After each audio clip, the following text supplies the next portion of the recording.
अर्थसंघानां रसानां छन्दसामपि मंगळानां च कर्तारो वन्दे वाणीविनायकौ त्वमेव माता च पिता त्वमेव बन्धुश्च सखा त्वमेव विद्या द्रविणं त्वमेव सर्वं मम देव गुरुर्ब्रह्मा गुरुर्विष्णु गुरुर्देवो महेश्वरा गुरु साक्षात् परब्रह्म तस्मै श्री गुरवे नमः।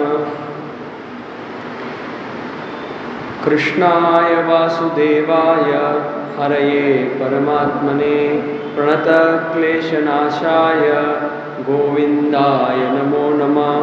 वसुदेवसुतं देवं कंसचाणूरमर्दनं देवकी परमानन्दं कृष्णं वन्दे जगद्गुरुं।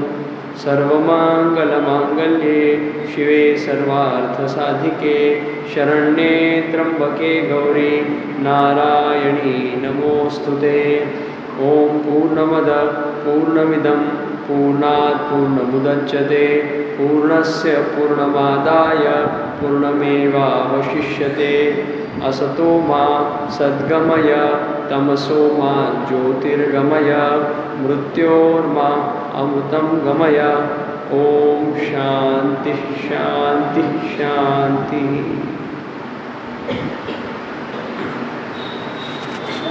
अनंत कोटी ब्रह्मांड नायक भगवंताच्या अनंत कृपेने अक्षय तृतीया विक्रम संवत 2082 30 एप्रिल 2025 हे एप्रिल महिन्याच्या शेवटच्या बुधवारी, प्रत्येक महिन्याच्या शेवटच्या बुधवारी एखाद्या विषयावरती सत्संग वार्ता व्हावी ह्या प्रेरणेने ह्या शृंखलेमध्ये दुसऱ्या महिन्याच्या या शेवटच्या बुधवारी म्हणजे मे महिन्याच्या या बुधवारी आपण दृष्टिकोन या विषयावरती सत्संग वार्ता करण्याकरिता जमलेलो आहोत। ज्या प्रेरणेने आपण जमलेलो आहोत ती भगवंताची होय आणि म्हणून भगवंताचे नाव घेतल्याशिवाय त्याला पुढे नेणं हे योग्य नाही। म्हणून आपण एकच मिनिटाचं देवाचं नामस्मरण करूया आणि पुढील चर्चासत्राला आरंभ करूया।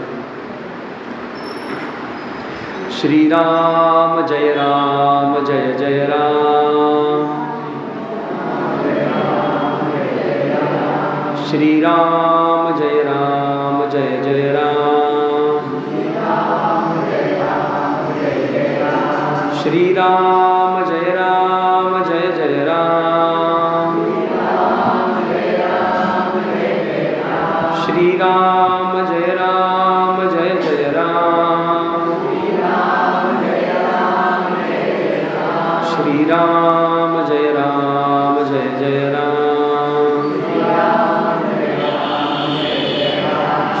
श्रीराम जय जय राम।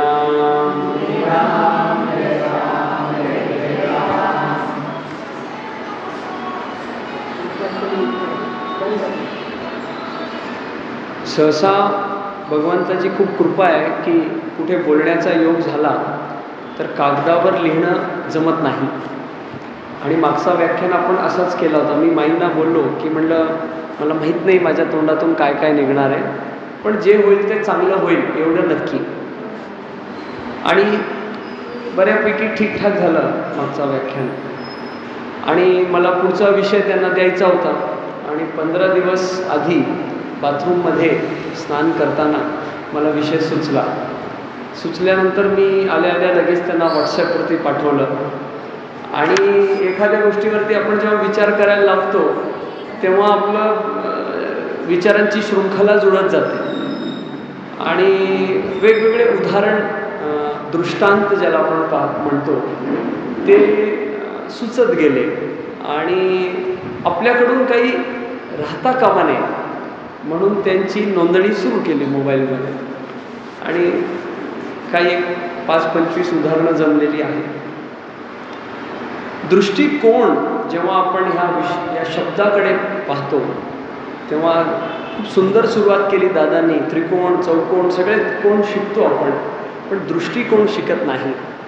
आणि सुप्रसिद्ध भागवतकार परमपूज्य स्वामी डोंगरेजी महाराज आपल्या कथेमध्ये एक गोष्ट नेहमी सांगायचे की आजकालच्या पिढीला आपण, आजकालचे म्हणजे आम्हीच, आम्हाला पैसा कमवण्याची विद्या तर प्रचंड मोठ्या प्रमाणात शिकवली जाते, खूप पैसा ओतून ती शिकवली जाते, पण जीवन जगण्याची विद्या ही आजच्या काळामध्ये शिकवली जात नाही. आणि त्याचा दुर्भाग्यपूर्ण परिणाम म्हणजे आपल्याकडे वाढत असलेले अनाथालय, आपल्याकडे वाढत असलेले वृद्धालय आणि असे अनेक आले.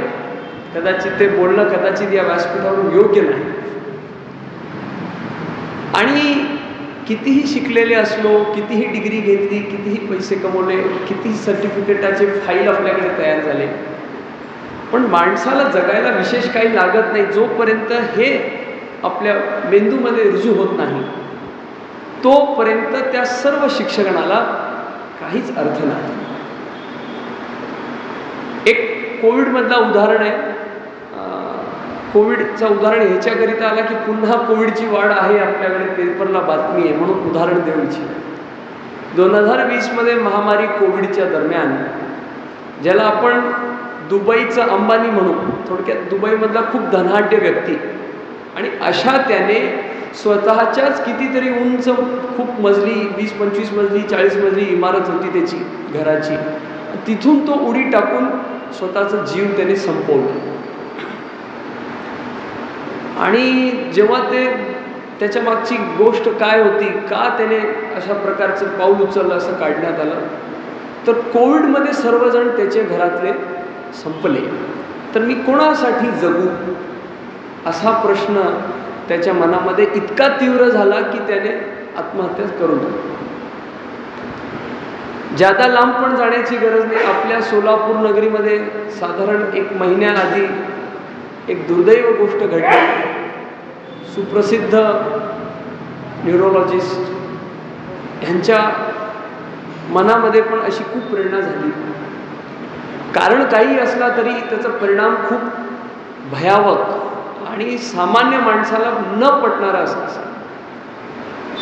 आणि अशी मोठमोठी व्यक्तिमत्व जेव्हा असे पाऊल उचलतात तेव्हा सामान्य माणूस विचार करतो की मी काय करावं. ज्या गोष्टीसाठी धडपड असावी असं आपल्याला शिकवलं जातं, अशा त्या धडपडीमध्ये सर्वोच्च पदांवरती पोहोचलेले लोक जर असे पाऊल उचलत असले तर त्या धडपडीला किती अर्थ आहे ह्याच्यावरती विचार करण्याची आवश्यकता आहे.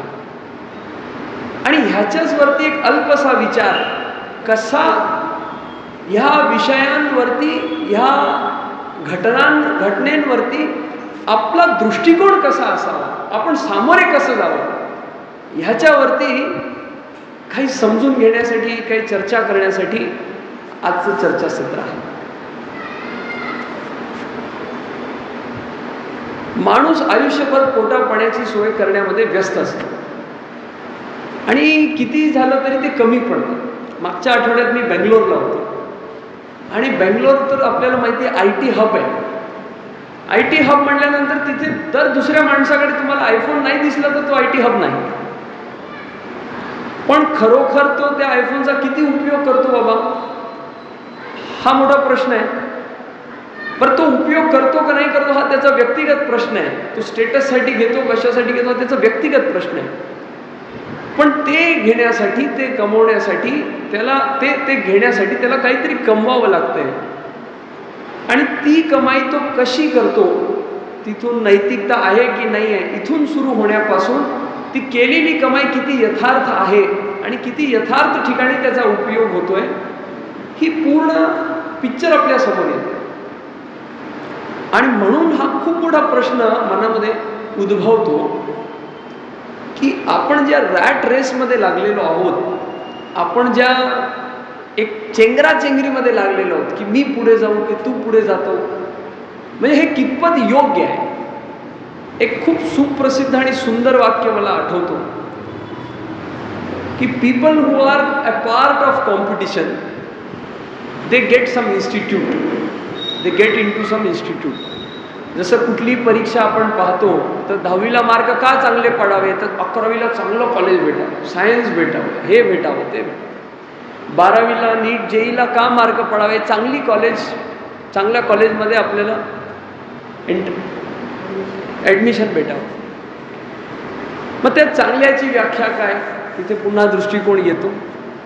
आणि ह्या रॅट रेसमध्ये का तो कुठल्या तरी एका इन्स्टिट्यूटमध्ये जातो आणि तिथे अंतर्गत कॉम्पिटिशन हा असतोच, तिथे अंतर्गत कॉम्पिटिशन हा असतो. तो people who are in the competition end up in some institute, while people who themselves are competition, they are themselves an institute. जे स्वतः सोबत दररोज झटतात, स्वतःला टार्गेट देतात की मी काल एवढा केला, मी आज एवढा आहे, ते स्वतः एक इन्स्टिट्यूट आहेत. आणि जगामधल्या सर्व सर्व सर्व कुठल्याही क्षेत्रातल्या ज्यांनी काहीतरी म्हणजे दाखवलं ना जगामध्ये करून, अशा त्यांचं जीवनचरित्र आपण जर पाहिलं तर आपल्याला हे लक्षात येतं की त्यांनी जीवनामध्ये दुसऱ्यासोबत कॉम्पिटिशन केली नाही, त्यांनी स्वतःसोबतच कॉम्पिटिशन केली. मला सांगा, मनामध्ये जेलसी, द्वेष का येतो? मनामध्ये हा भाव का येतो? का त्याला माझ्यापेक्षा चांगलं आहे किंवा मला त्याच्यापेक्षा कमी आहे.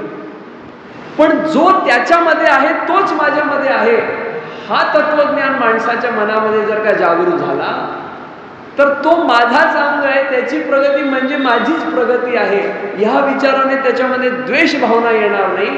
आणि तो काय का करो, मला स्वतःचं पहिला बघितलं पाहिजे, मी कालपेक्षा आज किती प्रगती केलेली आहे.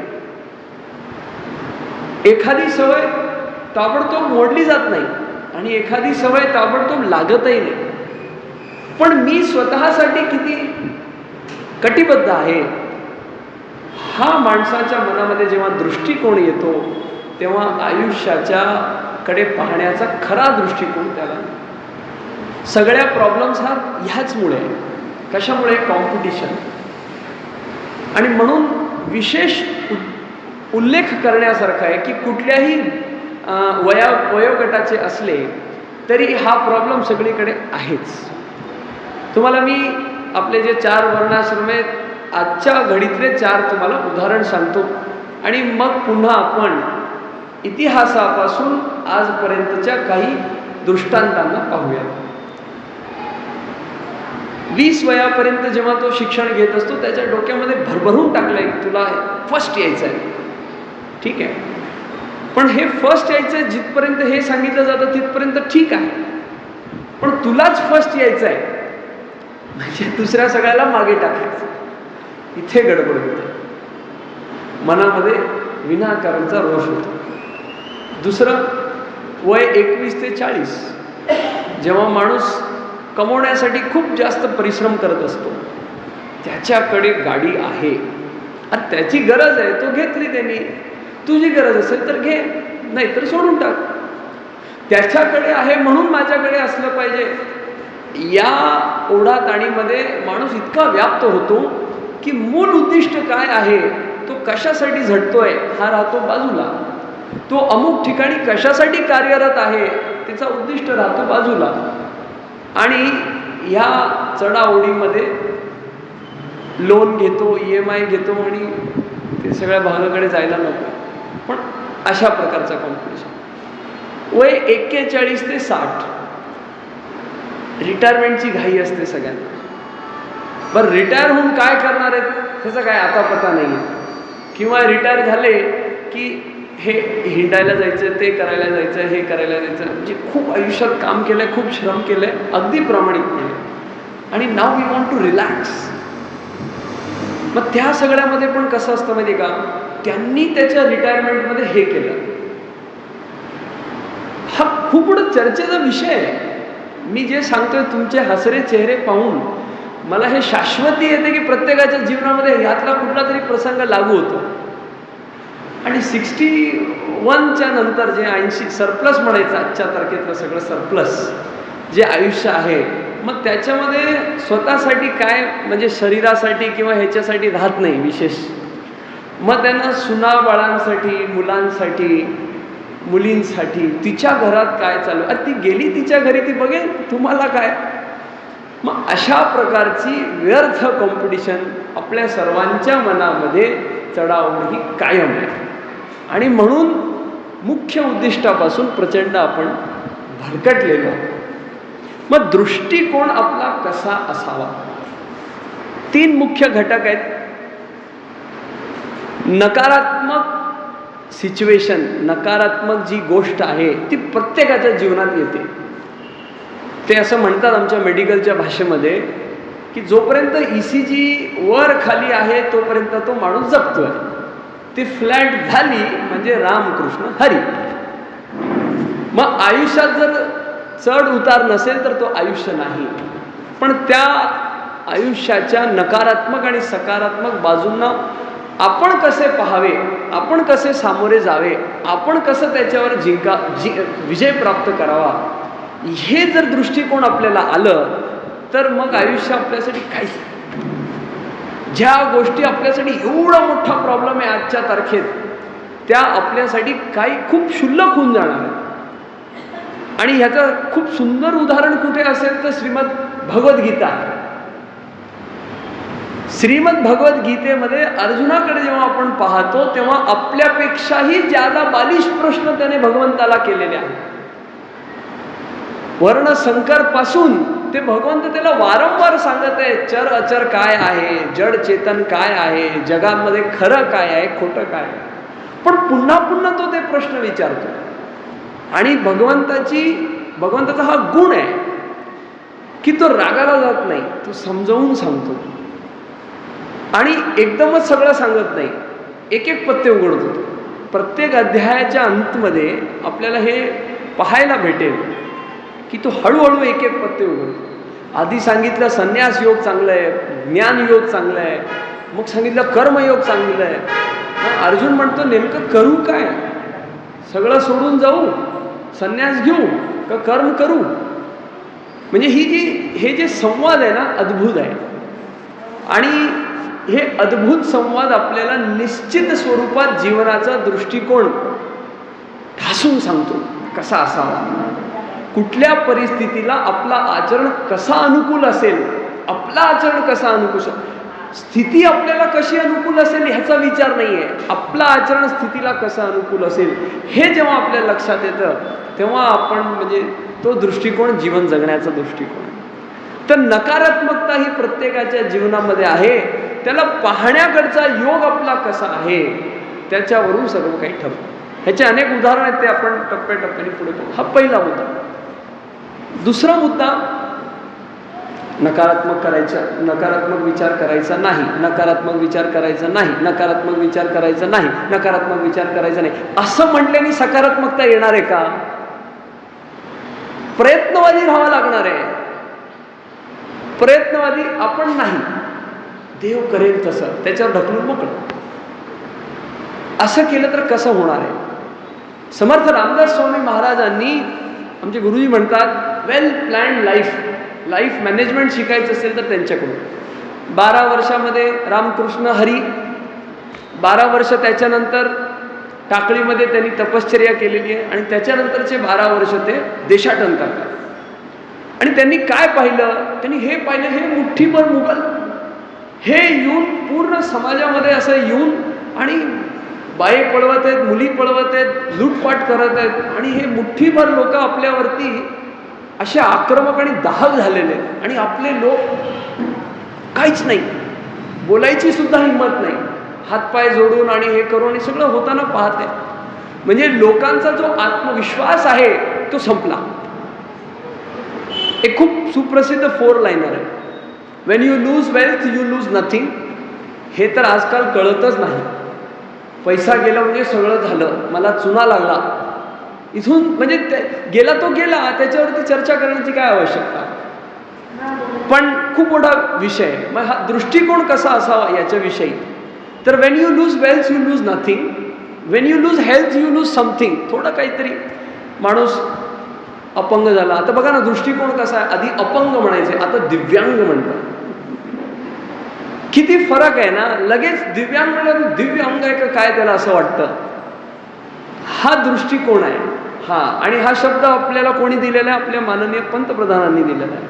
सांगायचा हेतू काय की अशा कुठल्याही आपल्या क्षेत्रामध्ये दिवे लावलेला जो माणूस आहे ना, त्याच्या चरित्राकडे पाहिलं तर त्याचा दृष्टिकोन आपल्याला लगेच कळतो छोट्या छोट्या गोष्टींमधून. तर when you lose wealth you lose nothing, when you lose health you lose something,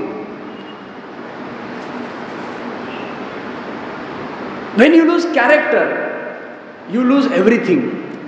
चरित्रहीन झाला माणूस, एकदा कलंक लागला, तो चोरटा आहे म्हणला की त्यांनी बुंदो से गई होदो से वापस नहीं आती. अकबर बिरबलचा किस्सा आपल्याला माहिती आहे. तर कॅरेक्टर एकदा का गेला, तो चोरटा आहे म्हणल्यावर त्यांनी किती दान करावं, तो भ्रष्ट असणारच. असंच आपल्या मनामध्ये इतिहासामध्ये लिहिलेलं जातं. आणि if you lose character you lose everything, and if you lose confidence you lose everything for ever.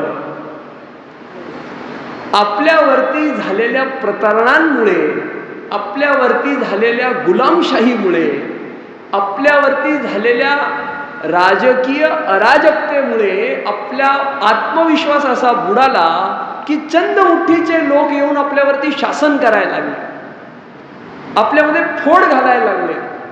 आणि हा आत्मविश्वास गेल्यामुळे समर्थ रामदास स्वामी महाराजांनी पाहिलं रे खूप गडबड बात आहे. आणि अशा प्रकारचं दैवत त्यांनी लोकांच्या समोर ठेवलं. जय जय रघुवीर समर्थ. आपल्याकडे 33 कोटी देवी देवता आहेत. 33 करोड नाही, कोटी हे प्रकार. 33 कोटी. गौमातेचा एक फोटो असतो, त्याच्यात सगळे देव छोटे छोटे छोटे, तुम्ही मोजा ते 33. आणि तसंही आपल्याकडे प्रत्येक ठिकाणी जे संत महात्मे झालेले, ज्यांना जसा अनुभव भेटलेला आहे तशा प्रकारची आपल्याकडे पूजा पद्धती आहे. सगळ्याचं स्वागत आहे. पण ह्या सगळ्यांपैकी ठेवावं लोकांच्या समोर कोणाला, तर त्यांनी ठेवलेले प्रभू श्री रामचंद्राला. आणि इथून आपण सुरुवात करतोय आपल्या पहिल्या दृष्टांताकडे. पहिला दृष्टांत हा आहे की भगवान श्रीराम यांचं जीवनचरित्र पाहिल्यानंतर दुसरं काहीच बघावं नाही असं वाटतं. का? आदर्श पती, आदर्श पुत्र, सगळं आदर्श आदर्श. मागच्या सत्रामध्ये आपण ह्याची भरपूर चर्चा केली. तर ह्या आदर्शामध्ये एक उदाहरण जे मला म्हणजे ठासून सांगावं असं वाटतं की राम आणि लक्ष्मण हे दोन भाऊ, राम आणि लक्ष्मण हे दोन भाऊ वनवन भटकत आहेत सीते मैयाच्या खोजमध्ये, तिथं शोधत. सीता मैयाचं अपहरण झाल्यानंतर अरे अयोध्येला फोन करा, त्याला मेल करा आणि तिथली सेना मागून घ्या आणि तुमचे स्पाय लावा, हेर लावा, शोध करा, रडार सिस्टम लावा आणि मग रावणासोबत युद्ध करून अरे अरे अरे एवढी मोठी राक्षस सेना आहे. असं केलं का रामजींनी? रामजींनी काय केलं? रामजींनी स्वतःची सेना स्वतः तयार केलेली आहे. सुग्रीवचं मन जिंकलेलं आहे. एक राजा, एक क्षत्रिय, तिथे त्याला न्याय दिलेला आहे बालीचं वध करून. आणि वालीचं वध केल्यानंतर सुग्रीवला न्याय दिल्यानंतर त्याला आपली बाजू सांगितली की आता now you come to my help. म्हणजे रामदास स्वामी महाराजांनी ह्याच्यामध्ये काय सांगण्याचा प्रयत्न केला की आपले कार्यकर्ते आपण उभे करावे. 2013-14चं पंतप्रधानांचं आपण आपकी अदालतचा इंटरव्ह्यू जर ऐकलात तर त्यांनी एक, हा राजकीय विषय नाही, आपला विषय दृष्टिकोन आहे आणि आपण त्याच्यावरती कायम आहोत. त्यांनी त्यांनी प्रश्न केला पत्रकाराने की आपके हिसाब से फिर क्या करना चाहिए टेररिज्म को कॉम्बैट करने के लिए, उसका प्रतिकार करने के लिए. तो ते म्हणले उसको उसकी भाषा में जवाब देना चाहिए. आणि ऑपरेशन सिंदूरनी जवाब दिला गेला. थोडक्यात दृष्टिकोन आपला दृढ असेल, दृष्टिकोन आपला यथार्थ असेल, दृष्टिकोन आपला योग्य असेल, दृष्टिकोन आपला सकारात्मक असेल तर आपल्याला तसे परिणाम भेटतात. तर सकारात्मकता ही आपल्याला प्रॅक्टिस करावी लागणार आहे आणि ती छोट्या छोट्या गोष्टींमधून होणार. छोटा उदाहरण देतो. पाण्याचा एक ग्लास आहे, निम्मा भरलेला आहे. 100 लोकांना विचारा ह्याच्यावरती तुमची प्रतिक्रिया काय. ते काय म्हणतील? अर्ध रिकाम आहे. पहिलं हे म्हणतील अर्ध रिकाम आहे. अरे रिकाम्याला कशाला बघताय, भरलेल्याला पहा.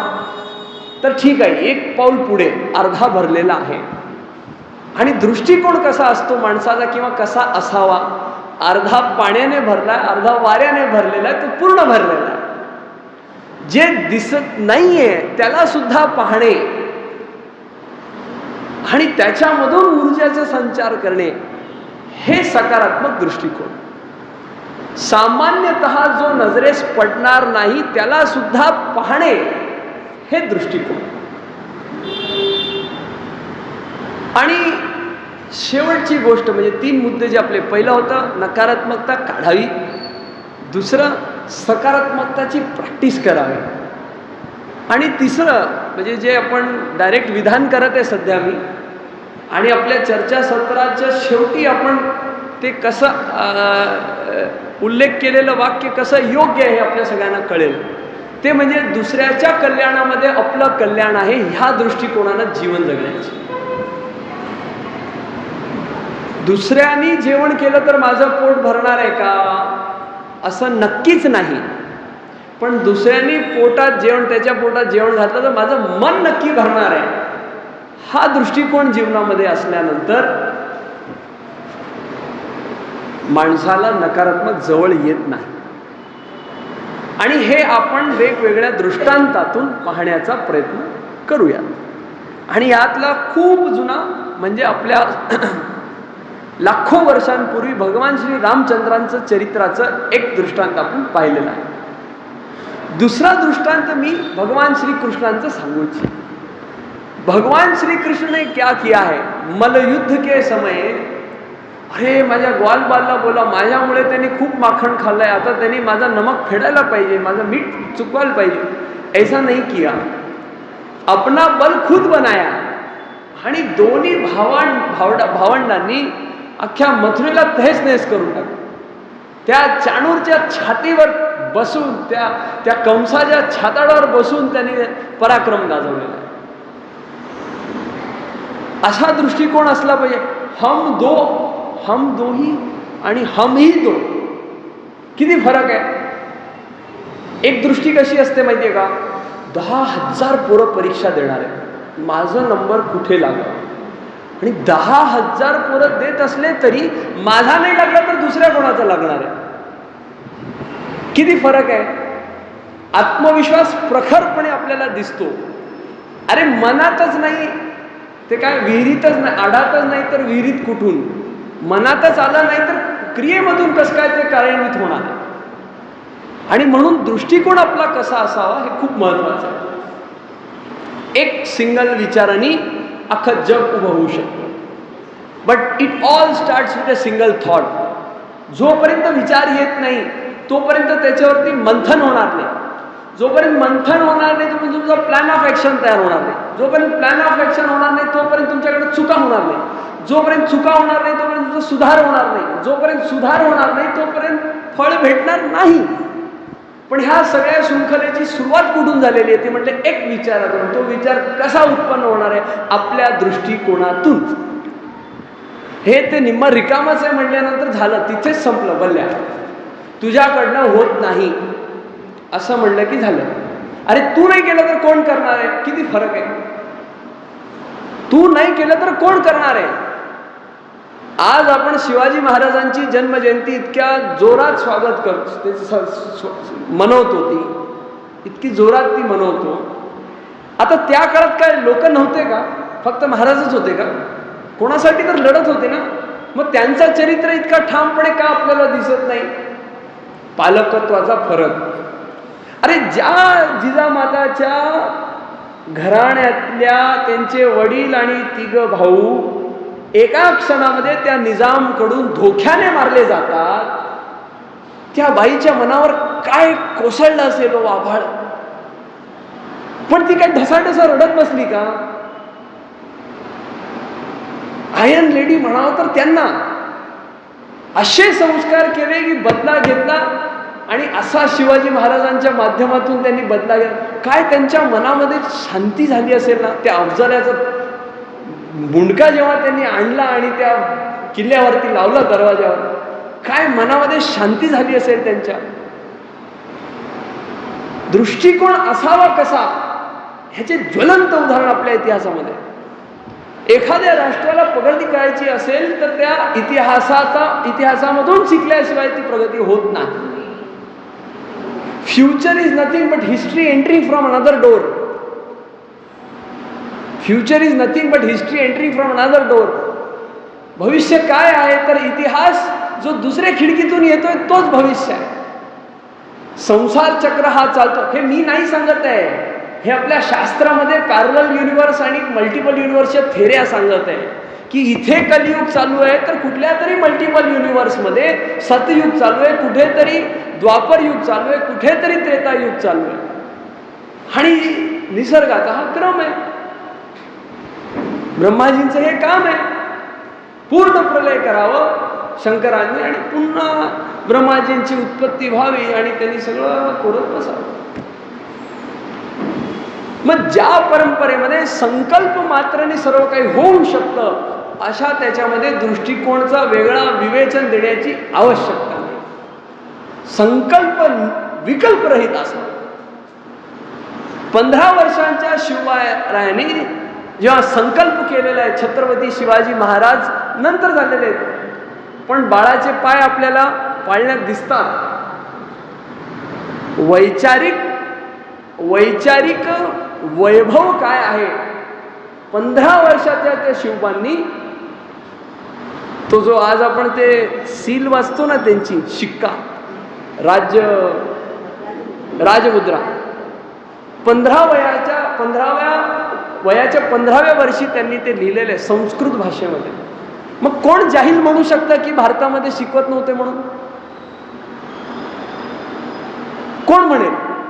आपणच म्हणतोय, आपणच जाहील आहोत, कारण आपला आत्मविश्वास डगमगलेला आहे. दुसऱ्याच्या ताटातलं चांगलं इथून सुरुवात असल्यामुळे आपलं सगळं घडलेलं आहे. त्यामुळे आपल्याला दृष्टिकोन बदलण्याची आवश्यकता आहे. परवा मी आपल्या पंतप्रधानांचं एक भाषण ऐकत होतो आणि त्याच्यामध्ये त्यांनी सांगितलं ऑपरेशन सिंदूर हे आर्मीनी केलं, नेव्हीनी केलं, एअरफोर्सनी केलं.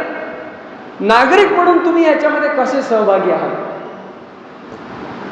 तर विदेशी जे काही आहे तुम्ही सूची बनवा ना, की तुम्ही घरामध्ये काय काय विदेशी आयटम वापरता. सकाळी उठल्यापासून त्या कोलगेट पासून किती दंतकांती आणा, आम्हाला काय करायचं, आम्ही त्या दंतकांतीशिवाय त्या कोलगेट पासून ते रात्री झोपेपर्यंत ती नाईट क्रीम आणि कुठली क्रीम काय काय लावून झोपतात देवालाच माहिती.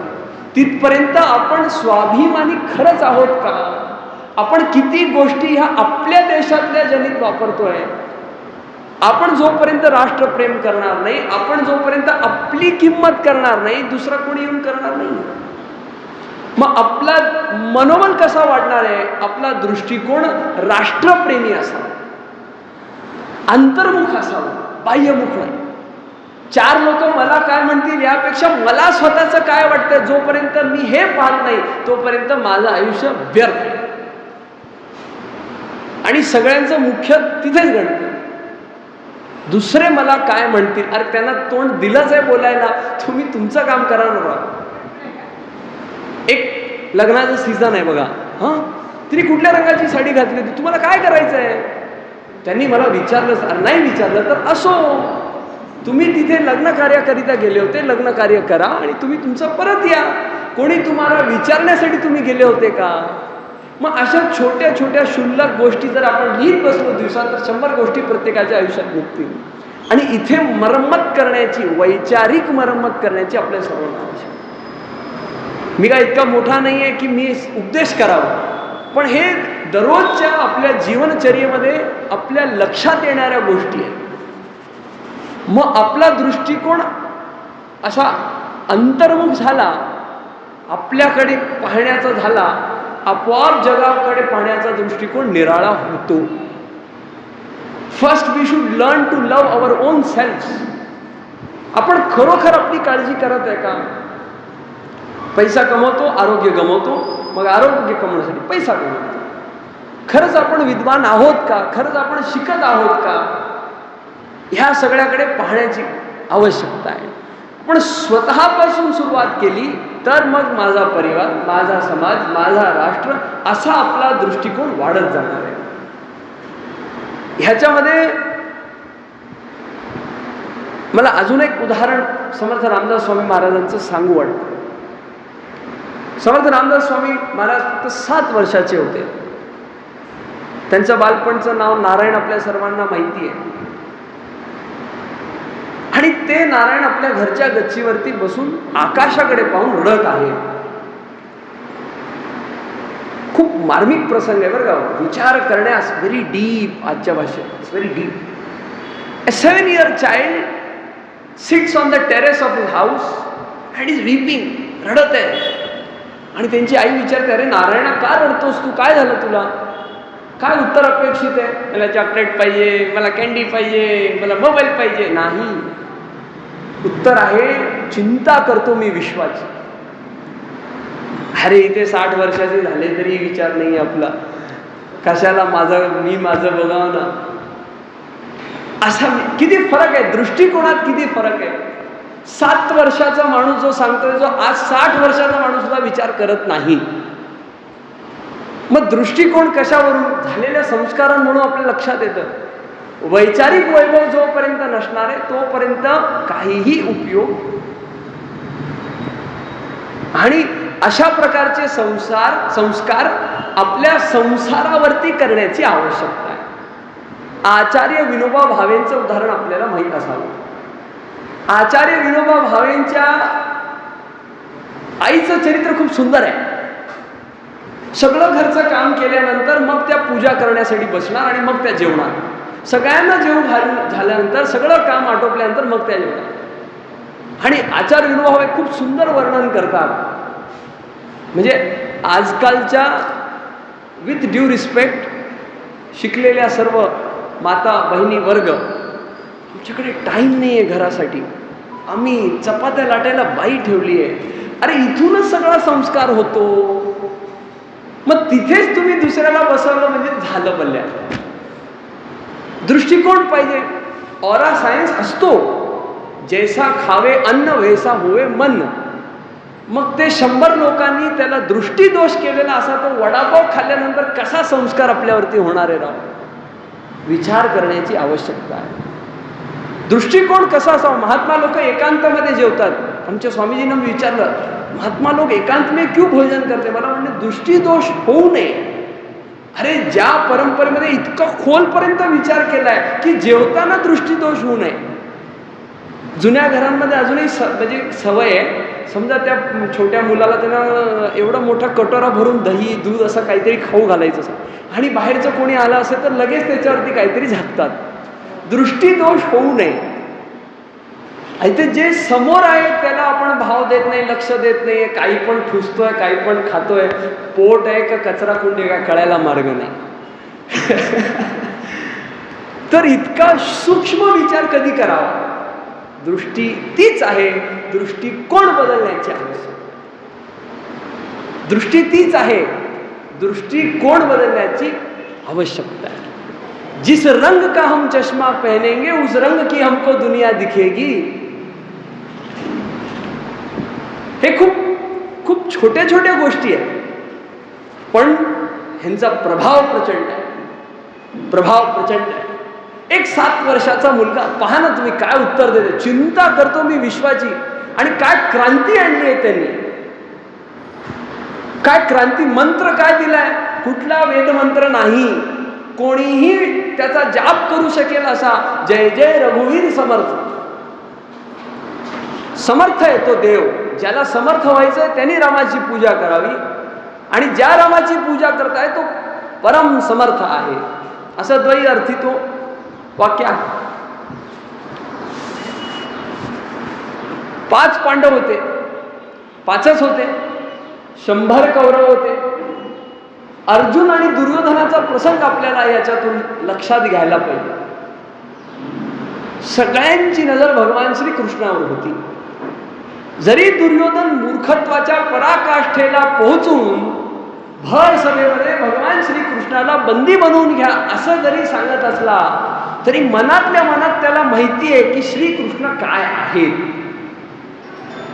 आणि तो वर्णन करतो, अरे माझी बुद्धीच फिरली आहे. रावणाला माहित आहे की रामाच्या हस्ते काय होणार आहे, त्याचं होणार आहे. पण तो त्याचं स्वागत करतो. त्याचा कल्याण ह्याच माध्यमातून आहे. त्याची भूमिका या सगळ्या खेळामध्ये विलनची आहे. तर भगवान श्री कृष्ण झोपलेले असतात. अर्जुन आणि दुर्योधन त्यांच्याकडे जातात.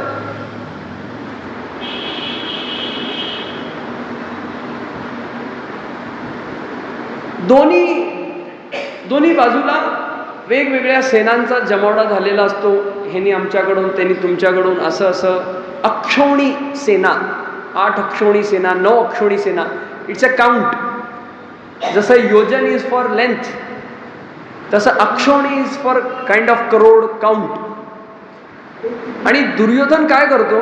दुर्योधन जाऊन बसतो देवाच्या डोक्याकडे. अर्जुन जाऊन बसतो भगवंताच्या चरणाकडे. बघा दृष्टी आणि दृष्टिकोन. अर्जुन चरणाकडे दासत्व भावनाने पाहतो, बसतो. आणि हा एरोगन्स मध्ये मी माझ्याकडे पहिला बघ, मी. आता झोपलेला माणूस पहिला डोळे उघडल्यानंतर समोरच दिसणार त्याला पाय. अर्जुन म्हणतो, अर्जुन काय पाहिजे? अर्जुन म्हणतात, नारायण फक्त तुम्हीही पाहिजे. दुर्योधन खुश. 2 अक्षौणी सेना, नारायणी सेना भेटली म्हणजे जगात विक्रम. अरे पण त्या नारायणी सेनाला रचना केलेला माणूस भेटला म्हणजे काय? त्यांनी अजून 4 नारायणी सेना उभी करते. हा दृष्टिकोन नव्हता. त्याला आकडा दिसत होता, डोकी दिसत होती, डोकं दिसत नव्हतं. आणि तेच अर्जुनाचं दृष्टिकोन, कॉन्सेप्ट क्लॅरिटी बघावी अर्जुनासारखी. नारायण हा पाहिजे बस. त्यांनी प्रण घेतलेला आहे, मी शस्त्र उचलणार नाही. No problem, we want you. कसा दृष्टिकोन आहे? सामान्य माणूस काय म्हणणार? कुठे 2 कोटीची सेना सोडून उभा एक माणसाला धरलाय. पण ज्याला त्याच्या आतलं कळतंय, ज्याला ती दृष्टी आहे पाहण्याची, असा दृष्टिकोन आहे, यू नो हू इज, मग तो माणूस काय करतो? योग्य चयन करतो. मग कसा दृष्टिकोन असावा? आपल्याकडे पण कसं आहे माहिती आहे का? भ्रष्टाचाराचा भरपूर पैसा आहे. हे मला 50, 1 लाखाची डील आहे ना, माझं 50. हे दुर्भाग्यपूर्ण हे आपल्या डोळ्यासमोर, सगळ्यांच्या डोळ्यासमोर घडतं बरं का, कुठे 2-5 रुपयापासून हे तू माझं हे काम कर, मी तुला लॉलीपॉप आणून देतो. इथून भ्रष्टाचार सुरू आहे. कसं शिकवायला पाहिजे? वॉरेन बफे म्हणतो, मुलाला एक आईस्क्रीम घेऊन द्या, त्यातलं 20% आईस्क्रीम तुम्ही खाऊन टाका, असं तुम्ही त्याला टॅक्स शिकवा. आपण कसं शिकवतो? तू माझं हे काम कर, तुला मी लॉलीपॉप देतो. आपण भ्रष्टाचार शिकवल्यानंतर दृष्टिकोन तसाच होणार. मग हा दृष्टिकोन आकड्यांमध्ये नाहीये, वैचारिक आहे, तथ्यांवरती आहे, तत्वांवरती आहे. मग आपल्याला ठरवायचं आहे, तत्वनिष्ठ राहायचं आहे का आकडानिष्ठ राहायचं आहे? मी 10,000 रुपये महिन्याला कमवतोय, पण प्रामाणिकतेचे कमवतोय. मी लाख रुपये कमवतोय, पण इकडनं तिकडनं जुगार करतोय. दृष्टिकोन तसा पाहिजे. आणि दृष्टिकोन नसेल तर काही नाही, तुम्ही you are free to do whatever you want to do, but you are not free from the consequences of whatever you have done. कर्म करण्यासाठी आपण मोकळे आहोत, पण त्याच्या परिणामांपासून नाही. तितक्याच तीव्रतेचं ते निघत असतं बाहेर, एवढं सगळ्यांनी लक्षात ठेवा. कसा दृष्टिकोन असावा? असा दृष्टिकोन असावा. काय म्हणायचं, ह्या मागच्या 2000 वर्षांमधले मला 2 उदाहरण आठवतात. एक उदाहरण आठवतो सायंटिस्टचा, वैज्ञानिक क्षेत्राचा, आणि एक उदाहरण राजकीय तंत्र. नेपोलियन बोनापार्टचं नाव आपल्या सर्वांना माहिती आहे. प्रचंड पराक्रमी तो शासक, आणि कुठेतरी युद्ध करण्यासाठी सहसेना तो जात होता. सहसेना जात असताना त्याच्या सेनेमध्ये ही भ्रांती होती. त्यांनी ऐकून होतं की अमुक असा मोठा डोंगर आहे की त्याला पारच करता येत नाही, आणि पार केलं तर माणूस मृत्युमुखी जातो. नेपोलियन बोनापार्टने बोला, कुछ नाही, सब व्यर्थ है. आणि तो काय म्हणतो माहिती का त्या सेनेला? हे बघा, हा तो पहाड नाहीये, हा तो पर्वत नाहीये ज्याचा तुम्ही विचार करताय. तो ह्याच्यापेक्षा 1.5 पट मोठे ह्याच्या पलीकडे आहे. आणि तो सेना पार घेऊन जातो. सेना पार झाल्यानंतर बघता सगळं चपाट. There is no mountain. म्हणजे मनामध्ये दडलेली जी भीती आहे, मनामध्ये जी नकारात्मकता आहे, म्हणजे परीक्षेला जायच्या आधीच मी नापास होतो, हा जो भाव आहे ना, ह्याला दृष्टिकोनातूनच बदललं जाऊ शकतं. ह्याच्यासाठी दुसरं इलाज नाही. आणि आपण आपल्या जीवनाच्या प्रत्येक घटकामध्ये जे तोंडावर पडतोय ते ह्या दृष्टिकोनाच्या अभावामुळे. म्हणजे किती सरळ उदाहरण आहे ना, set your targets higher than what you want to achieve. असा दृष्टिकोन असेल तर अवघड काहीच नाही. एक उदाहरण मला अजून आठवतं बघा. हा उदाहरण कसा होता, सेट युअर गोल्स हायरचा,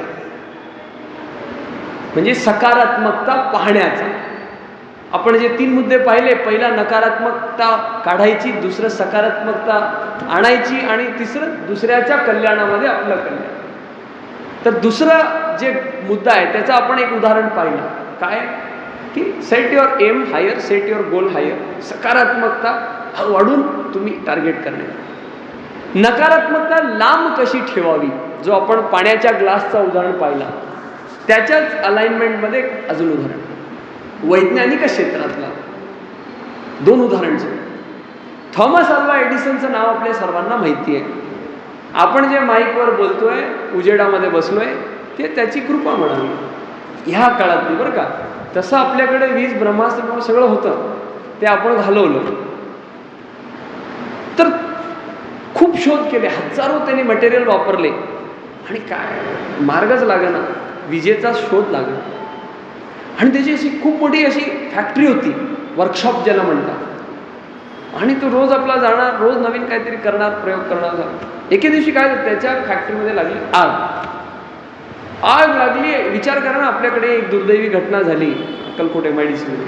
आग लागल्यानंतर कसं होतं, असं पूर्ण असं राखेचा ढीग तयार. राखेचा व्हॉट एव्हर कम्स. अग्नी हे थोडी बघते की काय माझ्यामध्ये पडत आहे. अग्नीचं गुण आहे, जळलं ती जाळून टाकते. आणि असे राखचे ढेर तयार झाले. त्याला फोन आला, तुमच्या फॅक्टरीमध्ये आग लागलेली. एखादा माणूस काय करेल, घाबरून हार्ट अटॅकने तर मरून जाईल, स्ट्रेस अटॅकने. नाहीतर काय, ह्याला फोन कर, त्याला फोन कर, हे कर, ते कर, जाऊन तिथे छातीपीठ. हा बायकोला काय म्हणतो माहितीये का, तू आजपर्यंत एवढ्या मोठ्या राखचे ढेर कधी पाहिले नसेल, चल जाऊन बघून. आग लागली ती लागली, जे बुडालं ते बुडालं, जे जायचं होतं ते गेलं, त्याला परत तर आणू शकणार नाहीये, रिव्हर्स तर करू शकणार नाहीये. So enjoy the process. हे बघा, असं विचार केला तर काय सायकेट्रिक पेशंट आहे साला, एवढी मोठी आग लागली का, भावना वगैरे आहे का नाही, असं आपल्या मनामध्ये विचार येणं साहजिक आहे, बरं का. दृष्टिकोन कसा असतो निराळा. घ्यायचं नाही टेन्शन. ह्याच्या पुढे हाईट. बायको तर बघितली, ते पोचले, बायको पाहते ते सर्व, मालकीनबाई, आणि तिला चक्कर येते, भोळ येते, इतकं मोठं नुकसान झालंय. मग तिला पाणी मारून उठवतात. सगळं झालं, त्याने पाहिलं कशी आग लागली, काय झालं सगळं. आणि तो काय म्हणतो, बायकोला म्हणतो, I thank God he burned all my mistakes and let's go home for breakfast as I have to come back to start this again. दृष्टिकोन कसा असावा, मी नापास झालं, मरायलाच बसलेत सगळेजण. ते फासा घालून घे, ॲनेस्थेशिया घालून घे, सगळीकडे हे चालू. आपल्याला झेपताच येत नाहीये. काहीही झालं तरी आयुष्यापेक्षा अनमोल काही आहे का? मी जिवंत आहे याच्यापेक्षा मोठी आनंदाची बातमी जगामध्ये काहीच नाहीये. आज दुपारी जेवण करत असताना मी स्वामीजीचा एक व्हिडिओ ऐकतो, दासबोधमधूनच. आणि आपल्या शास्त्रांमध्ये, महाभारतामध्ये एक प्रश्न केलेला आहे शास्त्रकारांनी, सगळ्यात मोठी गोष्ट काय आहे, what is the most important thing in this existence. 84 लक्ष योनींमध्ये आपण जन्म घेतो, आपल्या सर्वांना माहिती आहे. माणसापेक्षा नीच योनी तर आपल्याला भरपूर माहिती आहे, उच्च योनी पण आपल्याला भरपूर माहिती आहे. पण माणूस म्हणून जन्मण्याला जेवढी किंमत आहे ते तुम्ही ब्रह्मा झाले तरी किंमत नाही, हे महाभारतकारांनी वर्णन केलं टीकांमध्ये. कर्म करण्याचा अधिकारी फक्त माणूस आहे, भोग करण्याचा अधिकारी प्रत्येक जीव मात्र आहे. तिथे स्वर्गात जाऊन काम नसते हो काही, तिथलं बॅलन्स संपून यायचं असतं, इथे येऊन परत बोंबलून माणूसच म्हणायचा आहे. So this is the only form to get liberation. मग दृष्टिकोन कसा असावा? हे चांगलं कर्म करतो, खूप पुण्य कमवतो, स्वर्गात जाऊन बसतो, अरे काय करणार आहे? मुक्त होण्याचा दृष्टिकोन असावा. सांगायचा हेतू काय? मी जिवंत आहे माणूस म्हणून, ह्याच्यापेक्षा मोठी बातमी जगामध्ये कोणतीही नाही. हे मी नाही सांगत, मी मोटिवेशन स्पीकर नाही, हे शास्त्रकारांनी सांगितले, हे महाभारतकारांनी सांगितले. आजचीच गोष्ट आजच ऐकली तुम्हाला सांग. दृष्टिकोन कसा असा? मी जिवंत आहे ना, संपला विषय. माझ्यावर 1 कोटीचं कर्ज आहे, ठीक आहे ना, बघू, मला विकत घ्या म्हणायचं, ह्याच्या पलीकडे काय होणार आहे? मला विकत घ्या, मी गुलाम म्हणून काम करायला तयार आहे, ह्याच्या पलीकडे काय होणार आहे? 24 तास राबवून घेतील ना. ह्युमॅनिटेरियन बेसिस तर सगळीकडे असतंच की 6 तास झोपू दे, 2 तास खायला, 2 वेळा खायला देईल, विषय संपला. पण ही गोष्टच नाहीये. एकदम क्षुल्लक गोष्टीसाठी मर या मार. आजोबांनी फोन दिला नाही तर त्या पोट्याने आजोबांनाच मारून टाकलं, वडिलांनी फोन दिला नाही म्हणून स्वतःला मारून टाकलं. हे काय चाललं? दृष्टिकोन नाही. आणि हा दृष्टिकोन का नाही? मीच माझा मित्र, मीच माझा शत्रू, ह्याची समज नाही. आणि याची समज का नाही? आपण मागच्या सत्रामध्ये पाहिलं, सत्संग नाही. बिनु सत्संग विवेक न होई, राम कृपा बिनु सुलभ न सोई. सत्संग नाही तर समज नाही, विवेक नाही, विवेक नाही तर सगळं पालथं, पालत्या घड्यावर पाणी.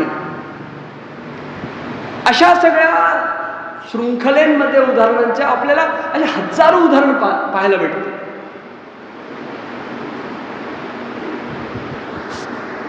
रामानुज स्वामी महाराजांचं एक उदाहरण मला आठवतं, परोपकार, जे आपण तिसरं म्हणत होतो ना, in the Joy of others, in the good of others, त्याचं एक उदाहरण. रामानुज स्वामी महाराज जे आहेत श्री वैष्णव परंपरेचे, तर त्यांनी त्यांच्या आचार्यांना खूप प्रार्थना केली, तुम्ही मला दीक्षा द्या, मला दीक्षा द्या, मला मंत्र द्या, मला अनुग्रहित करून घ्या, मला शंखचक्र द्या. आणि ते नाही नाही नाही नाही. आणि त्यांना सांगितलं, तुला नियम माहिती आहे ना, कोणाला पण सांगायचं नाही जाहीरमध्ये.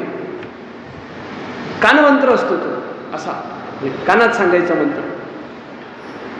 पण तो मंत्र इतका पॉवरफुल आहे, आपल्याला आपल्या गुरूंकडून भेटलेला मंत्र आपल्याला तारणारा असतो, ह्या संसार चक्रातून मुक्त करणारा असतो, असं आपल्याकडे वर्णन केलं आहे. रामानुज स्वामी महाराजांनी सोचा की बहुत बढिया बात आहे, खूप चांगली गोष्ट आहे. मंत्र बोललं की लोकांनी ते जर ऐकलं आणि त्याचं जर साधना केली तर ते मुक्त होणार आहेत. मग जाहिरात करून टाकायचं ते आपण.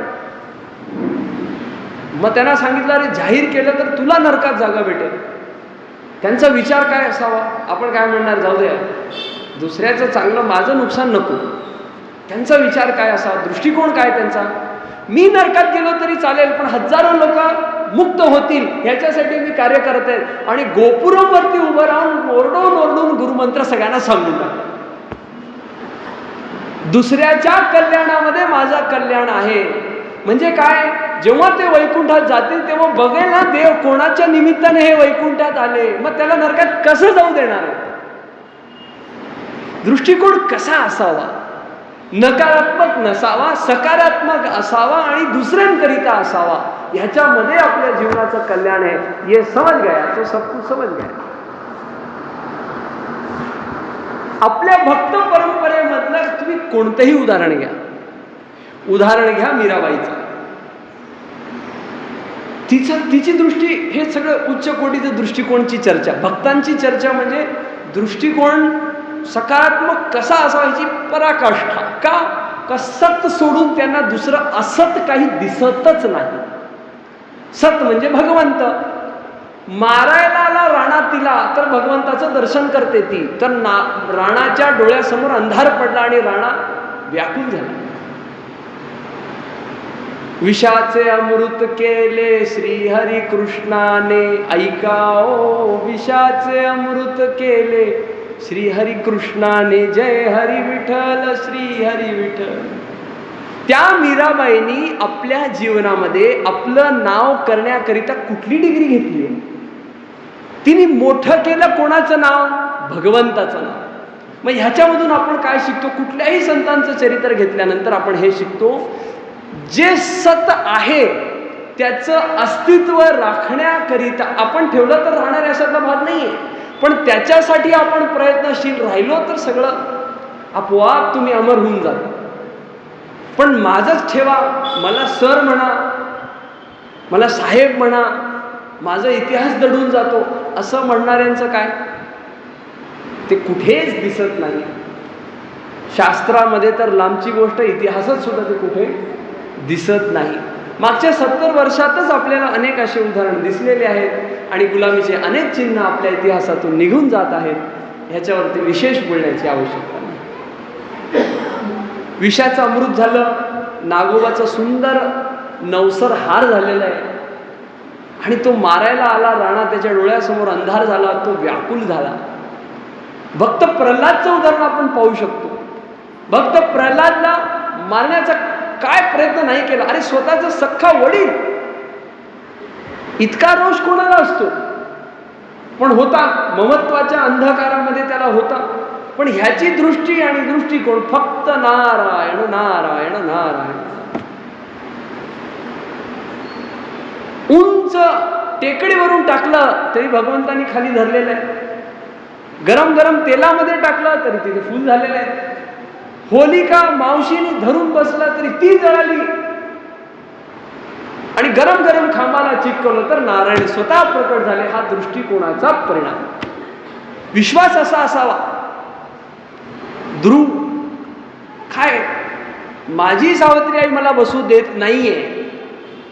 अरे सख्खा भाऊ बहीण असेल तर आई काय म्हणणार? जा वडिलांना सांग. ती काय नाही, वडिलांना नको सांगू, तू नारायणाला सांग. तू पिता को नहीं दुनिया के पिता को जाके कहे. कसा दृष्टिकोन आहे. राजा व्याकुल झाला, शोधण्यासाठी जातो.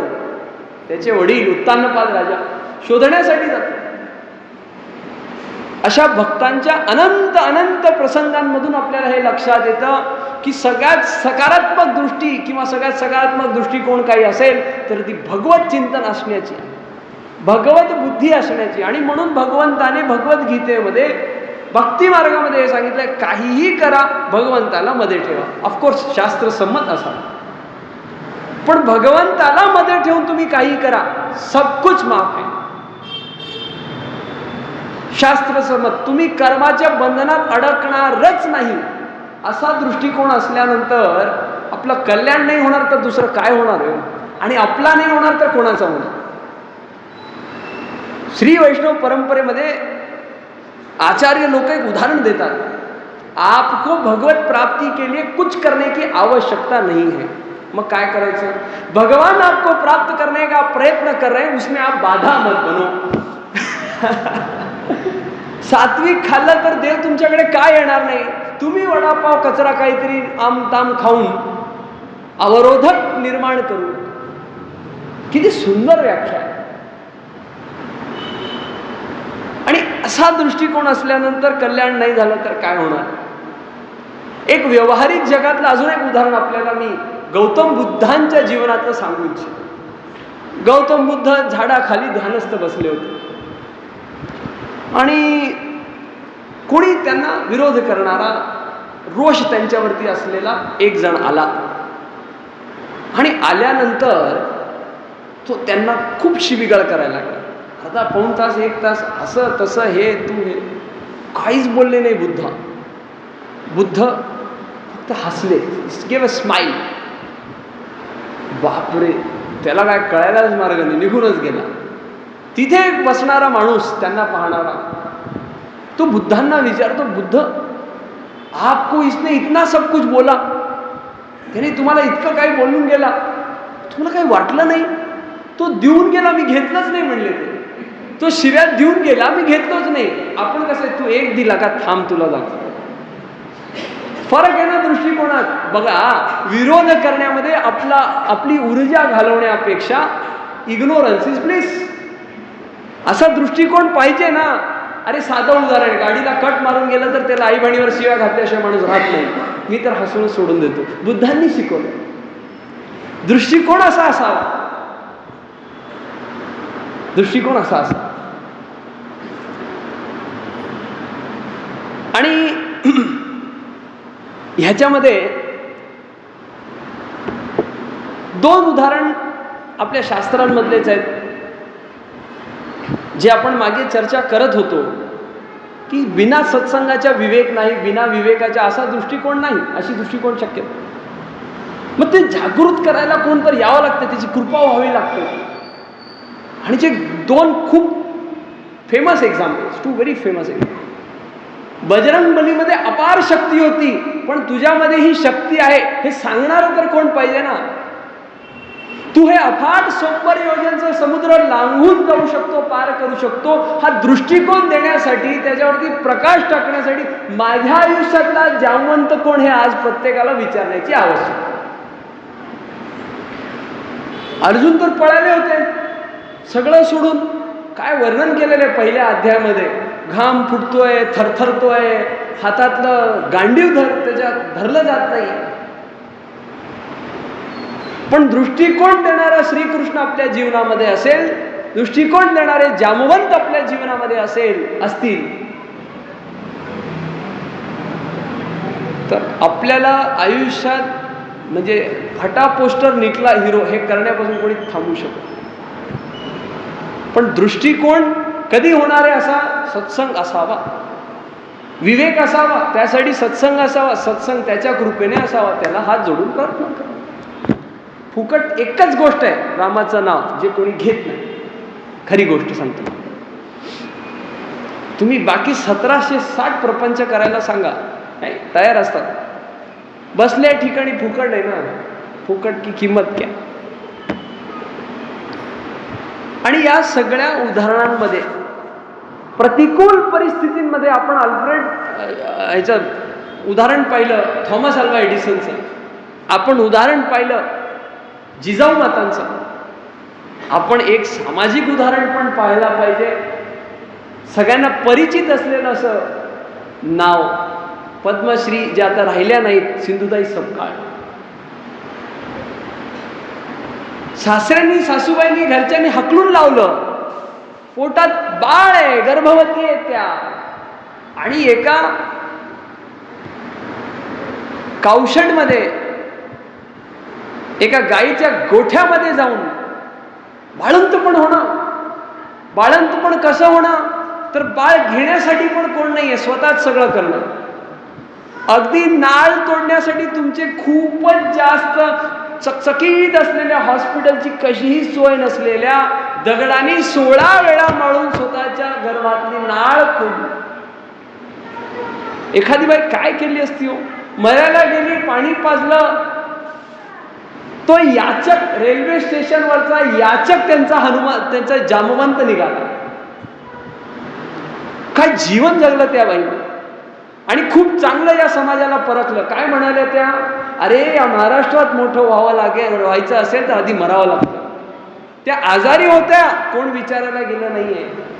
आणि शांत झाल्यामुळे सगळ्याचे ढसाढसा स्टेटस, डीपी, फोटो, पत्रकार सगळं सुरू आहे. जीवनाचं खरी गोष्ट आहे, किती मोठा व्यक्तिमत्व असला तरी असताना त्याची किंमत राहत नाही. घरात आपल्याकडे वयस्कर लोक असतात, आपले आई वडील, वृद्ध, आजी आजोबा. लोकांची काय चर्चा असते माहितीये का? काय चर्चा असते? ह्यांना हेच पाहिजे, ह्यांना तेच पाहिजे. अरे ते नसल्यानंतर तुम्ही कोणाला देणार आहात? कोणाला देणार आहात? आणि म्हणून आपला दृष्टिकोन खूप सात्विक असण्याची आवश्यकता. दृष्टिकोन खूप सात्विक असण्याची. दुसरं उदाहरण आपल्या समोर आहे. आपण सर्वजण त्यांच्याशी खूप परिचित आहात. शुभांगीताई बुवा. मी त्यांना प्रश्न केला होता आपल्या कार्यक्रमात, दंडवत यात्रेची कार्यक्रमाची सांगता इथे करण्याच्या वेळेस प्रसाद, आपलं काय म्हणतो त्याला, थंडाईचा प्रसाद करण्यात आला. मग मी त्यांना प्रार्थनापूर्ण विचारलं. म्हटलं मी फक्त विचारू शकतो, बाकी आपल्याकडे मर्यादापूर्ण सेवा होते का? थोडक्यात सगळ्या महिला असल्यामुळे प्रश्न स्वाभाविक होता, कारण प्रसाद म्हणल्यानंतर प्रसादाची महिमा असते. अलीकडे आता बोलू नये, विषय पण नाही येतो, समोसा ठेवा प्रसाद, अरे काय ते बेकरीचं केक ठेवा, प्रसादाची मर्यादा नाही. कशात पण तुळसपत्र टाकलं, देवाला दाखवलं आणि खदडायला लागलं, ही प्रसादाची मर्यादा नाही. फलम पुष्पम पुत्रम पत्रम तोयम, गीतामध्ये सांगितलेलं आहे. संपलं, ह्याच्या बाहेरचं सगळं आउट. तर त्या काय म्हणायला माहितीये का, हे देवाची जी चौकट आहे ना, हे आमचं सोहळं, बाकी आम्ही सगळ्या करता धरत्या. मनात खूप गमलं ते. का? मर्यादा राखायची पण आहे, पण हे सगळं पण चालवायचं आहे. मग कुठे विचारत गेल्या का त्या? नाही, त्यांनी उभं केलं ना, स्वतः लावला ना जोर सगळा, खपवलं ना आयुष्य. मग ते असं रडत बसल्यानंतर माझ्याकडे माणसंच नाहीत, मी काय करू असं म्हणले तर कसं झालं असतं? हे एवढं मोठं उभं राहिलं असतं का शुभ्राय मठ सगळं? दृष्टिकोन कसा असावा? खूप त्यांनी जीवनातून शिकले, पुस्तकातून शिकले, लोकांकडून शिकले आणि अंमलबजावणी केली. हे सामाजिक उदाहरण माझ्या दृष्टीतले. आणि म्हणून अशा दृष्टिकोनाची आवश्यकता आपल्या प्रत्येकाच्या जीवनात.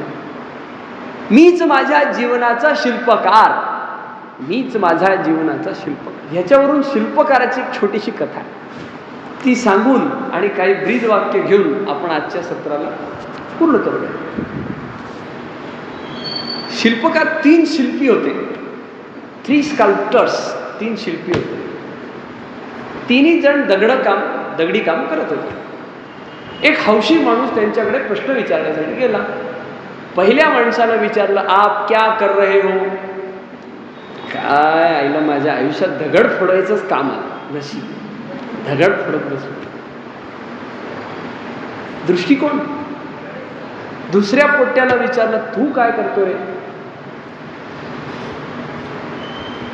मी मंदिरसाठी माझं काहीतरी करतोय, म्हणजे माझं काम आहे, मी कार्यरत आहे, माझं पैसे घेतो, काम करतो, आनंद आहे. तिसऱ्याला विचारलं, तू काय करतोय? मूर्ती घडवतो. काय करतो? मी देव घडवतोय. म्हणला, मी देव घडवतोय. किती दृष्टिकोनात फरक आहे. मी दगड फोडतोय, मी काम करत आहे, पैसा घेते, समाधान आहे, आणि मी देव घडवतोय. अरे बोलायला दम लागतंय, मनामध्ये विचार दृढ लागतंय.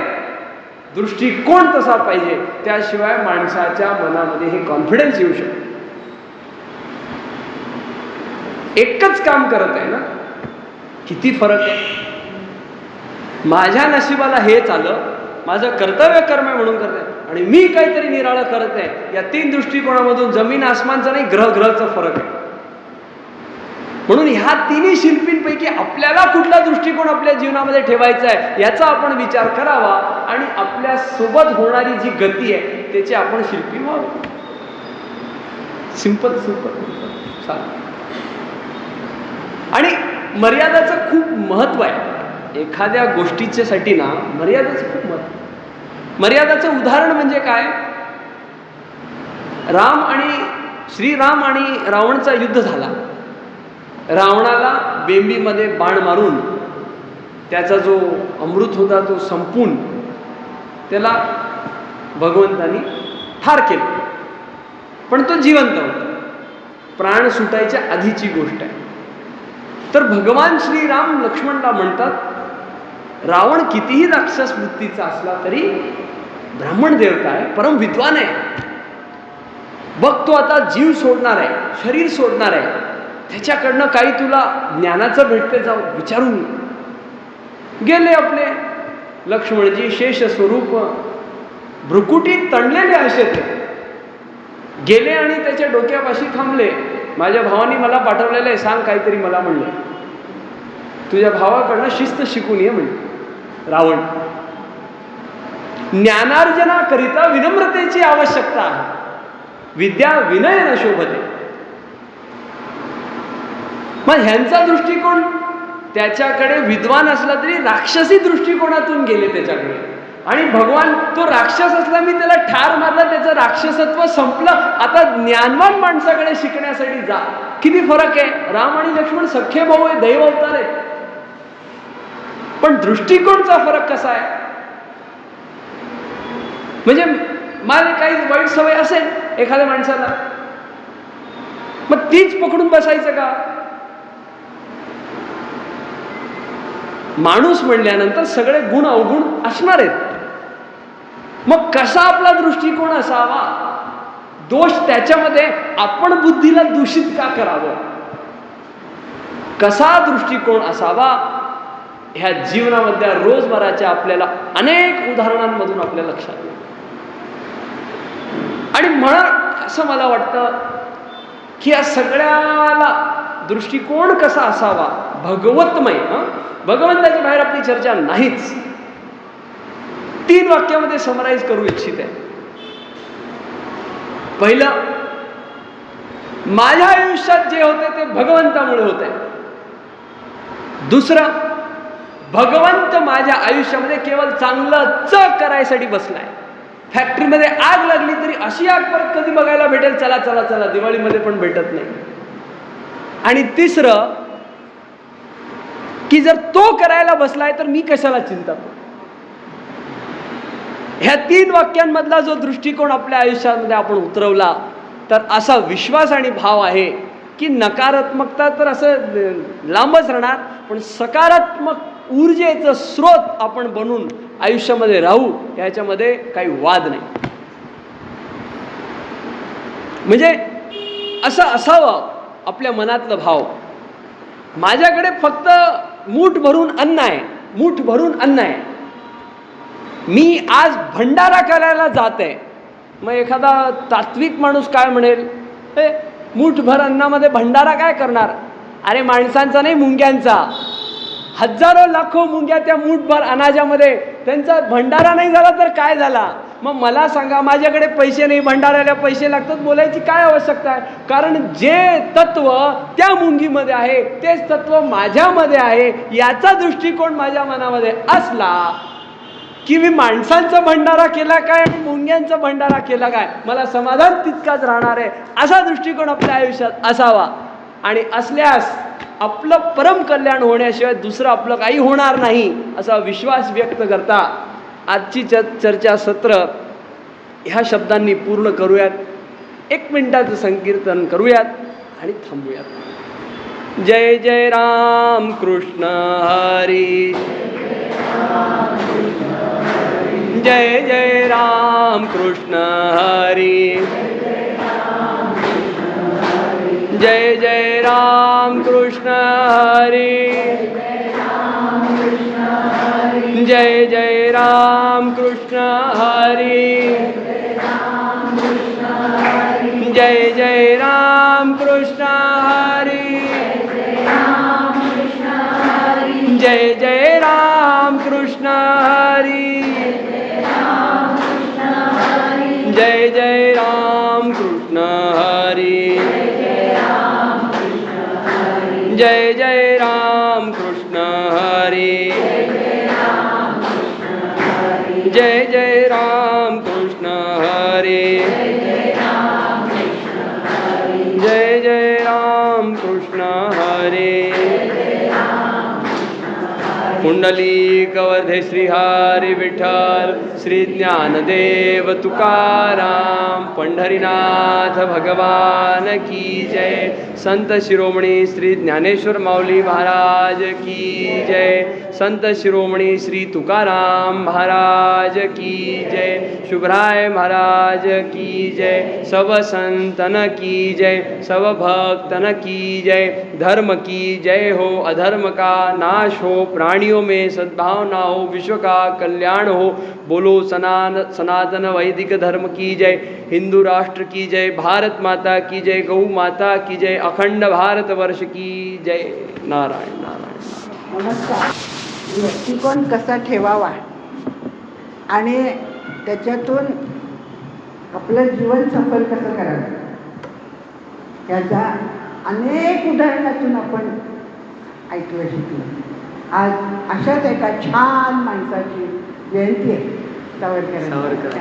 दृष्टिकोन कसा असा? दृष्टिकोन कसा असावा ते कधीही त्यांनी ज्यावेळेस ते अंदमानमध्ये होते त्यावेळेस विचार करत नव्हते मला सोडतील, मला पाठवतील, मला काहीतरी करतील. ते सगळं त्यांनी अनेक गोष्टी केल्या आहेत, अनेक गोष्टी त्या मला नका, त्यांना माहीत होतं मला कुणीही या कोठडीच्या बाहेर काढणार नाही, पण बाकीच्यांना जाऊ दे, बाकीच्यांचं काहीतरी होऊ दे, बाकीच्यांना काहीतरी कळू दे, याच्यासाठी जेवढे दिवस ते अंदमानमध्ये होते प्रत्येक दिवस त्याच्यासाठी झटले, वेगवेगळ्या कृत्या केल्या आहेत. कुणीतरी कधीतरी ज्यांनी वाचली नसेल त्यांनी माझी जन्मटेप नक्की वाचा, म्हणजे कधी भीती वाटत नाही, काही वाटत नाही.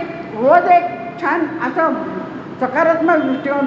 अरे ज्याला आपल्याला इथंच मरायचं आहे का असा विचार येतो, तो काय काय करतो आणि तो म्हणतो नाही आज नाही मरणार मी, आज मरायचंच नाही. एक गंमत सांगते, एकच उदाहरण एका मिनिटात सांगते. ते कोलू फिरवत असत आणि सगळे कोलू फिरवत असताना असं टूम काढले की तेवढं तर तेल द्यावंच लागायचं 40 मिलीलिटर आणि ते कसं जायचं तर ते सांगायचे शेवटी त्याला फिरता फिरता अरे पटपट करू पटपट करू पटपट करू, चल लवकर लवकर लवकर लवकर, नाहीतर काय होणार आहे. पुढं आम्ही बाहेर गेलो आणि हे सगळं संपलं की तुम्ही गंजत पडणार आहात, त्यापेक्षा भरभर भरभर भरभर करूया. केवढा मोठा दृष्टिकोन आहे की ते दिवसभर काम करताना काय होत असेल. जातं जर दळायचं म्हटलं तर किती घाम फुटत होता, पण ते कोलू करत होते तरी मग भरभर भरभर भरभर, अरे नाहीतर तू गंजून पडणार आहेस रे. काय हो केवढा दृष्टिकोन आहे. आणि अशा दृष्टिकोनाचा माणसाची आज जयंती. अशी सगळी नररत्न भारतातच झालेली, खूप झाली आणि त्याचाच अभ्यास आपण हळूहळू करणार आहोत. अभ्यास करण्याचा दृष्टिकोन हा नाही की मी शहाणं व्हावं, मी काहीतरी पुण्य मिळवावं आणि मी मगाशी म्हटलं तसं स्वर्गात जावं, पण शहाणे करून सोडावे सकल जन, हा त्याच्या मागचा उद्देश आहे. आणि तुमच्या पुरतं ठेवायचं नाही. उद्यापासून रोज एक किमान 5 माणसांना रोज सांगायचं. आम्ही की नाही मठात गेलो होतो त्यावेळेस रोहित सर आले होते, त्यांनी हे सांगितलं, रोहित सर आले होते त्यांनी हे सांगितलं. असं पण वाटूयात ना, वाटून खाऊयात. दर महिन्याच्या शेवटच्या बुधवारी रोहित सर तुमच्या आमच्यासाठी काहीतरी एक खजिना घेऊन येणार आहेत आणि तो खजिना बरोबर 5:30ला उघडणार आहे. 5:30 नंतर काही दिवसांनी मी असं करणार आहे, तो दरवाजा बंद करणार आहे. मग आपण 5:30ला म्हणजे 5:15ला मठात येऊन खुर्चीत आणून बसायचं आणि छानपैकी करूया. रोहित सरांचे मी आभार मानत नाही, आमचा करार झालेला आहे की आभार मानायचं नाही, कारण दोघांचं दृष्टिकोन एकच आहे ना, दृष्टिकोनात फरक नाही आहे. त्याच्यामुळे आता आपण पण तुमचे आभार नक्की मानेन मी आज, कारण मला असं वाटत होतं की आज कुणीच येणार नाही, कारण पाऊस पडतो. आता पाऊस पडायला लागल्यावर काय करायचं. आणि परवा एक बातमी ऐकली होती की एक छान काव्य संमेलन होतं, बाहेर पाऊस पडत होता, आज काव्य संमेलन रंगलं होतं. म्हटलं जर मुलांचं तरुणांचं काव्य संमेलन रंगत असेल तर शुभराय मठात हा पण दृष्टिकोन निर्माण होऊ शकेल, येईल कोणीतरी. आणि त्याप्रमाणे तुम्ही सगळे खरंच आलात, छानपैकी आलात. फक्त वेळ पाळायचे, 5:15ला यायचं आहे, 5:30ला यायचं नाही, म्हणजे मग आपल्याला बरोबर 5:30ला 5 मिनिटाच्या आत कार्यक्रम सुरू करता येईल आणि आपल्याला खूप काही मिळवता येईल आणि ते वाचता येईल. त्यामुळे एवढं लक्षात ठेवूया. दुसरी गोष्ट एक लक्षात घ्या की एक मी कागद देणार आहे, कोणीतरी तुम्हाला एक 2-3 जणं विचारतील, तुमचं नाव आणि मोबाईल नंबर फक्त त्याला सांगा, बाकी काही सांगू नका, कारण तुम्ही सगळे वेगळे वेगळे आलेले आहात. त्यामुळे पुन्हा तुम्हाला बोलवायचं तर कसं बोलवायचं प्रश्न येईल. त्यामुळे फक्त नाव आणि नंबर सांगा, मग तुम्हाला फोनवर तुमची सगळी माहिती विचारली जाईल. असं करूयात आपण. आणि आता आपण शुभराय महाराजांची आरती करूया आणि या प्रसाद घेऊन आजचा कार्यक्रम प्रसादाने संपन्न करूया. आज आपल्याकडे तरुण मुलगा आलेला आहे, एक तरुण मुलगी पण आलेली आहे, पण ती मुलगी आमच्याकडे नेहमीच येते, त्यामुळे तिला पुन्हा संधी द्यायला मला अवघड नाही. पण हा नवीन आलेला आहे आणि त्यांनी पुन्हा यावं म्हणून त्याला सांगते तू आरती कर. मी म्हणते काही खूप जणांना आरती म्हणता येते, शुभरायांची आरती फक्त घेते. ये बाबा बसून गाण्याची आपल्याला.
अनंत कोटी ब्रह्मांड नायक राजा विराज योगिराज भक्तर सद्गुरु श्री शुभराय महाराज की जय, रावजी बुवा महाराज की जय, अक्कलकोट स्वामी महाराज की जय, शंकर बाबा महाराज की जय, महारुद्र हनुमान की जय, सर्व संत साधू महाराज की जय, सर्व संत भक्त मंडळी नमस्कार. भारत माता की वंदे आर्य समाज हिंदू धर्म की जय.